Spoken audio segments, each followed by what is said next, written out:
Yo, what's up? I'm Q Terry, and today I'm going to be talking about Beni. Now, Beni is the future of AI in shopping, and there's a lot of trends that I'm seeing that I'm really excited by today. So I want to go ahead and get into it. But for those that don't know, every day I take notes in a journal, and in that journal, I'm essentially asking myself, what's the future? And I want you to take a look at it. If you're thinking about being a future thinker or you're curious about, some of the emerging technologies and trends that are just taking the world by storm, I recommend you go to my journal. It's called my WTF journal. Everyone can get access to it at everydays.wtf. This video is a part of that journal. So if you enjoy the content here, then I'm sure you'll actually enjoy the rest of the stuff that's on that site. Now, with that being said, there's a trend that I want to talk about, and this trend is not necessarily something we don't know about. Like this is something that I think most people are familiar with, even my grandma per se, and it's hitting hard right now because of the harsh times in the economy. Like people are feeling it. Like everyone's trying to save a little cent, and so like you might be wondering, what am I actually talking about? Talking about selling secondhand clothing, right? This is literally a storyline that is happening every week. I feel like I'm seeing something new where people are saying I'm selling my secondhand clothes, or I'm selling things on Poshmark, or I've got this stuff going on offer up. I mean, heck, my mom even calls me and she's like, yeah, I just made a few $1,000s this week just selling stuff on Poshmark. And I'm like, all right, that's what you do in your spare time when you're not calling me. Got it. And the reason why I'm talking about this, the reason why I'm fascinated is largely because, you know, a lot of these reports are saying some astronomical numbers. Like even Yahoo just reported this not too long ago that secondhand products, the market is anticipated to hold a share of 1.3 trillion US dollars by 2031. And I was like, yo, that's a lot of money. And if that's really true, there's got to be a lot more data. And guess what? I found this thread up resale report, and this is recent 2023. Anyone can check it out. I'm also going to link to this report on Everyday. So if you have a second, go to everydays.wtf, check out today's post, and you'll actually get a chance to read this report along with some of my other insights that I don't include in this video there. But I just want to highlight a few things that I see that I was just like just super impressed by. So the first thing is, the global secondhand market is set to nearly double by 2027, reaching 350 billion US dollars. And what's fascinating about this, right, is when you look at the chart, right, you look at just 2022 and you look at where we are in 2023. I mean, we're seeing strong growth all across the charts, right? I mean, secondhand growth already is starting to see a little bit of a bump. Like if you look at 2021, it was 138 billion dollars globally, and then in 2022 quickly jumps up to 177 billion dollars. And then we're in 2023 and we're already at 211 billion dollars on when you think about the global secondhand market. So this is the entirety of the market. If you look at this, you'll see that basically Asia, Europe, and North America account for the majority of this. South America, Australia, and Africa are not too far behind. But I'm going to focus on this US North American market really quick. The thing that I think is fascinating about this, though, is if you're looking for a business, if you're trying to find a hustle, because a lot of people always ask me, hey, how do I make passive income? Hey, how do I get into things? First of all, you want to make sure you've got a market. So some people build skills and they don't even necessarily know what those skills are good for, right? They're just like, oh yeah, I like doing this, I do it, and it works out sometimes, but oftentimes it doesn't. They say almost 99% of small businesses fail within 5 years. Just in all the businesses that I've worked with, one of the things that I think most entrepreneurs could always get better at and just yield better results overall if they understood this is market size. This is a great example of understanding your market. And there's a lot of different data points. So you can get your own inputs and you can actually kind of go in and see that, like, there is a market here. It is substantiated. There are established players. So you think about the Goodwills of the world. They're in the market. Like we actually can all see this. Now, the question is, once you actually have a market, is, what does that expansion look like? Why is this true? And I think this is a great deep dive before we get into one of the points that I had, because we're getting a chance to see what that literally is. So the US secondhand market is expected to reach 70 billion by 2027. So we know the global market just because we just touched on that. And that was 350 billion, right? So 350 billion is the global market, 70 billion is the US market right here at home. What we're seeing here is a lot of different a lot of different signals. For me, the biggest indicator here that like makes me go look at the green. In the green on this graph, you'll see that it actually says resale. So they're basically showing you the secondhand market. If you look at 2017, it was just pretty much a little bit of resale, like just a tad bit of resale. Like $3 billion was resale, $17 billion was traditional thrift and donation. As we start to hit that inflection point, it looks at about 2024, which is next year, the traditional thrift and donation markets are going to go down a bit. We're going to see the resale market starting to be, it's really starting to take precedent. And when we see that happen, that means that there's a whole new opportunity that's unlocked, and that there's going to be a perspective change and shift. That's going to be a great time to introduce new brands, introduce new concepts, and start building community. And those are the things that I'm looking for when I think about like future trends. So this is good data. Like this data right here, this is something that is like super solid. I'm going to go through two more slides from this report, and then I'm actually going to go into my own like just what's the future thoughts like. But beyond that, you look at some of the data and you're seeing that like US customers continue to embrace this secondhand apparel amid economic uncertainty. This isn't that crazy of a story. I mean, most people just got done battling a pandemic. Then we had the great resignation. Everybody quit their jobs. They were living healthy off their savings that they had just saved up over the pandemic. Now it seems like those savings accounts have lowered. We've gotten to the point where companies now are just basically saying, we don't even really want employees. They're just laying everybody off. And now you're getting to this point where, people are there's a lot of people uncertain about the current economy and where it might go. Some people are bullish, some people are bearish. This video is not here to address that, but I think everyone can agree that like people are watching their pockets a little bit closer this year than they had been in some of the previous years before. Now, when I look at the three data points here, they said 75% of consumers have shopped or are open to shopping at secondhand apparel. What that means is people might not know how to shop, but three out of every four people are basically saying, yo, I want to know how to shop secondhand. I just don't know how. If you look at the second point here, where they say 83% of Gen Z have shopped or are open to shopping secondhand apparel, lets you know that, like, okay, if we had a room full of 10 people, about eight people in that room, a little bit more than that actually, would be willing to buy secondhand. So there's no stigma attached to it if you just look at the Gen Z persona. But then finally, like on the third point, you have one in three apparel items bought in the last 12 months were secondhand. So when you think about what people are buying and you think about fashion, we always tend to think of fast fashion as being like the dominant force. But right now, in the last 12 months, one third of all apparel items that were bought were secondhand. Now, I mean, you can have your own opinion of that. I mean, obviously, bags cost a lot of money, shoes are skyrocketing in price. I mean, take what you want. But it seems that like the stigma that was once associated with like thrifting and like, it being kind of a verge culture thing is starting to actually become more normcore.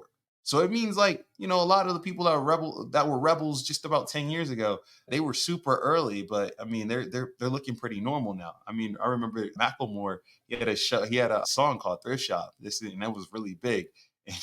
And at that time, like nobody was like really doing that. People thrifting was not as cool as it is. But now like thrifting has went from being cool to like it's just gonna be normal. And so as we know that, it's the last slide that I'm going to pull out, and then I'm going to leave the rest of my notes and thoughts on this in the actual everyday's note that I include. There's a link to it below underneath this video, but I'm going to get to this note.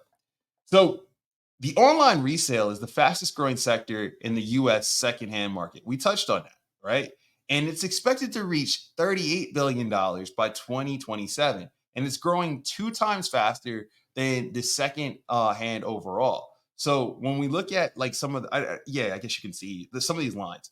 The line that I'm really paying attention to is the one that's exponentially growing, and that's the lime green line that's going all the way to the right. You see, it started off. If you were paying attention to this in 2017, probably you saw some lift. It wasn't that exciting because offline thrift and donation were just crushing it.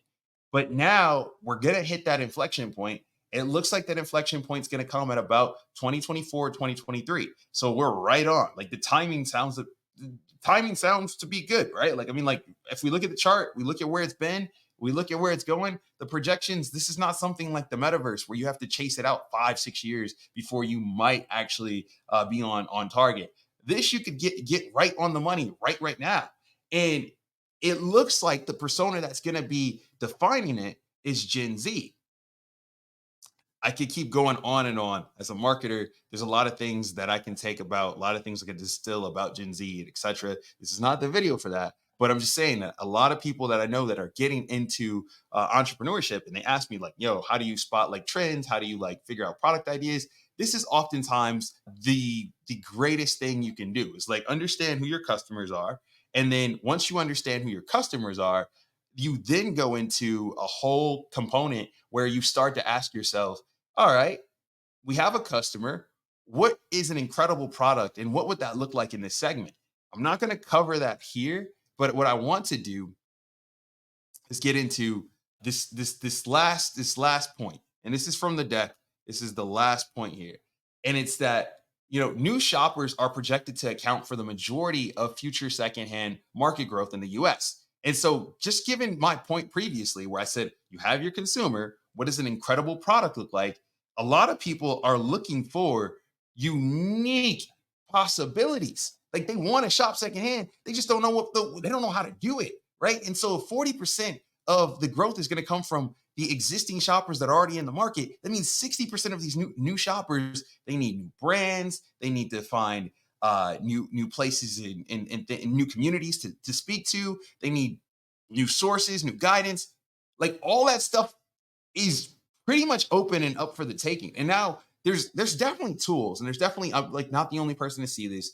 People have been seeing this for forever. So there's going to be a lot of people in this space, and you've got everything from the Etsy stores to the people on Fiverr that they'll be your stylist and show you how to put things together. But again, remember, you really become an awesome entrepreneur by driving value, and value can be driven in a plethora of ways. But like most people drive value by removing friction. A good example of that is an app called Beni.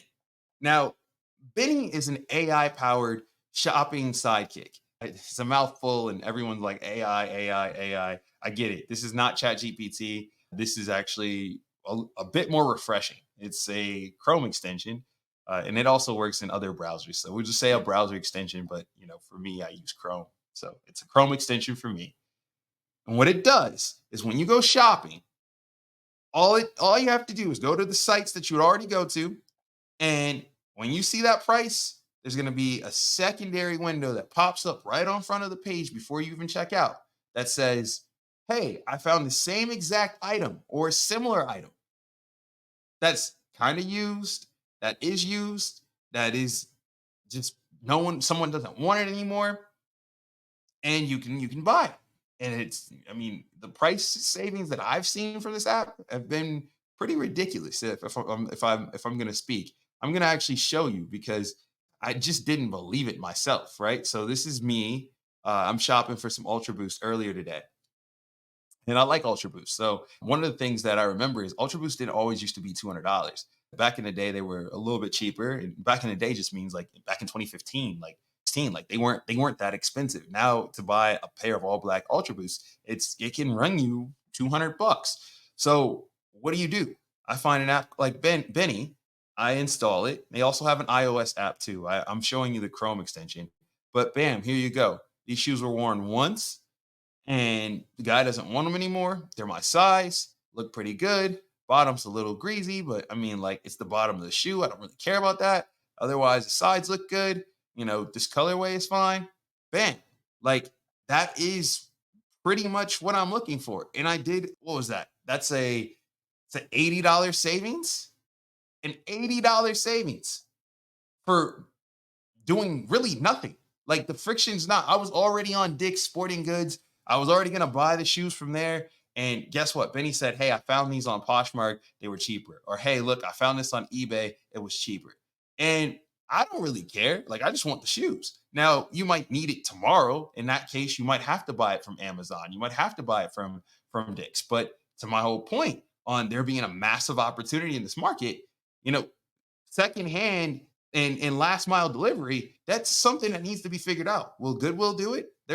They have the distribution centers, right? Like they should be able to figure out last mile. But I mean, not every single warehouse has the same exact items. So you see, this is a really interesting opportunity for any young entrepreneur that's just like into shopping, understands personas, and wants to create community. I stress community because that's the most exciting thing to me in this realm. Whenever you're creating a good product, what you want to do is you have some type of identity. I mean, we all know what Googling something is, right? There's an identity to Google, but we also know the help and value that we get. We know the value that ChatGPT gives you by automating certain life tasks. We need to now know, what it's like when it comes to secondhand shopping, right? Like there's platforms like eBay existed before Amazon. We all know that. We all remember a world where it was only eBay and it was Amazon was not what it was today, but Amazon built itself up. There's going to be a whole new realm of just online stores and personal AI shoppers and just different toolkits that are going to come from people that look like us, people that are watching this video, people that are shopping already online, and they're going to build community. I think we live in an era now where it's not unlikely for you to take a Discord community and make $250,000 in less than 8 months. If we think about someone that's done that, look at Midjourney. And Midjourney is a whole community of designers and creative people that are using AI and creating things. And it wasn't something that was a startup that raised a lot of money, right? Like this is something that was bootstrapped. And I think that that's really cool because where we're at in today's time, like there are really interesting problems with interesting growth associated to it that aren't necessarily on the quantum spectrum, right? Like you don't have to solve quantum computing to become ultra wealthy. If you solve some of these problems and take a good chunk of the market share, you'll probably be on a Forbes list in just 6 years, right? This stuff is happening really fast. From 2023 to 2027, it's just a 4 year horizon. So it's just something to just take note. That's like what I was excited by and interested in. Am I going to start a company in this space? Probably not. But do I see the opportunities? For sure. And I'm curious. So if you do something, leave a comment below or reach out to me. I mean, you can find my information just about on any platform, and I would love to continue that conversation. One thing that I think that most people might not get, and I think it just needs to be reiterated: why secondhand shopping? Why, like, what is it? I mean, beyond the value, right? So there's people that are going to be like, well, I'm good on secondhand shopping. Like I don't necessarily need to. I get it. It's not about price. Like if you're just doing this stuff for the price, you don't have to do it. But if you think about our home, our forever home, which is Earth, there's only a finite amount of resources. In this video you're watching from the ocean cleanup, you'll see that almost a little over 25,000 pounds of plastic was being pulled from the ocean. Smart scientists and engineers had to develop a device to help fix a problem that we already created. And this is the this is from that device. Like, I mean, I'm speechless because this is messed up. Like when you look at it, it's kind of disgusting. When they say like, hey, recycle, when they say, hey, you're contributing real waste that's gonna have a real impact on our lives, like that's what they mean. Like this video is a good show. It's a good point showcasing that. And sometimes you need that visual because you don't always have that frame of reference in your mind. And when that's there, what you do is you say, okay, now I have a reason or a baseline as to why I should do this. So I think there's two reasons why people will help this industry grow really, really fast. First is you're gonna inevitably save money. Who doesn't want to do that? Like you want to get rich, the quickest way there, as Warren Buffett always says, is just save all the money that you make. Right? It sounds pretty easy, but it's pretty hard, as we all have found out. The second thing is, hey, why not save the planet while you're doing it? And I think that that's a really strong, compelling reason. Obviously, Gen Z is already kind of on board with it. And I mean, the youth is the future. So if the youth are on it, I'm sure the rest of us will be on it too.